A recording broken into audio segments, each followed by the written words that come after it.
सूर्य देवता को नमन करने के बाद हवा की भी तेज रफ्तार से तैयार होकर हम पहुंच गए के सेंट्रल।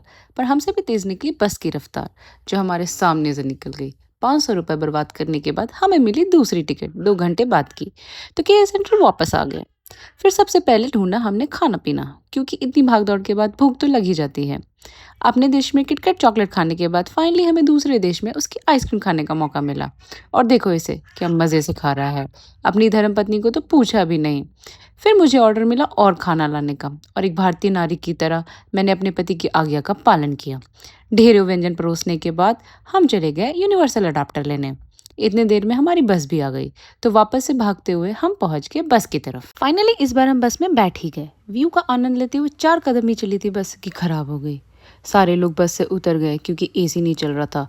पर मायनू ने ड्राइवर भैया का साथ देने का सोचा, इंसानियत के नाते, तो हमें बस में ही रुकना पड़ा। कुछ देर बस में बैठने के बाद ये भीषण गर्मी उससे भी नहीं बर्दाश्त हुई, तो मैडम नीचे उतर गई बाकी लोगों का साथ देने के लिए, चटपटा अनार खाते हुए। घंटा भर इंतजार करने के बाद फाइनली आई दूसरी बस और हम निकल गए अपने सुहाने सफर पर। जब वहां पहुंचे तो ऐसा लगा पूरा शहर ही आ गया हो।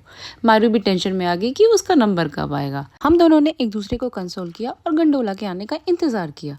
पर जब हम गंडोला में बैठे तो माँ बेटी की एंजॉयमेंट तो चरम सीमा पर चला गया। पप्पियां झप्पियां करते हुए हम पहुंच गए चिंसवी केव्स टेम्पल। क्या सुंदर टेम्पल था ये, देखकर तो मजे ही आ गए। क्या सुहाना मौसम हो रहा था। और ये पता नहीं उल्टी तरफ क्या देख रहा है, मुझे भी कुछ समझ नहीं आया। भगवान बुद्ध से आशीर्वाद लेने के बाद ये पहुंच गया बड़ा सा घंटा बजाने। इतनी तेज आवाज सुनकर कहीं कोई हमारी पिटाई ना कर दे, इसलिए जल्दी से भागते हुए दूसरी गंडोला ले ली। ऐसी रफ्तार से अपने बच्चे को साथ लेकर ऐसा भागा है ये, भूल ही गया कि इसकी बीवी भी साथ में है। भागी भागी मैं आई इनके पीछे कि कहीं लोग मुझे ही पीटने ना लग जाए। हवा में शहर के ऊपर से गुजरते हुए हम पहुंच गए एडवेंचर पार्क। क्या बड़ा सा मॉल था ये बाबा, कितना सुंदर था। इतने बड़े बड़े स्क्रीन्स, पूरा थीम पार्क ही इसके अंदर बनाया हुआ था इन लोगों ने। अपने बचपन में तो गए नहीं हम ये सब जगह, तो अपने बच्चे के साथ ही आ गए। यहाँ ट्रेन ऊपर से नीचे से हर जगह से आ रही थी।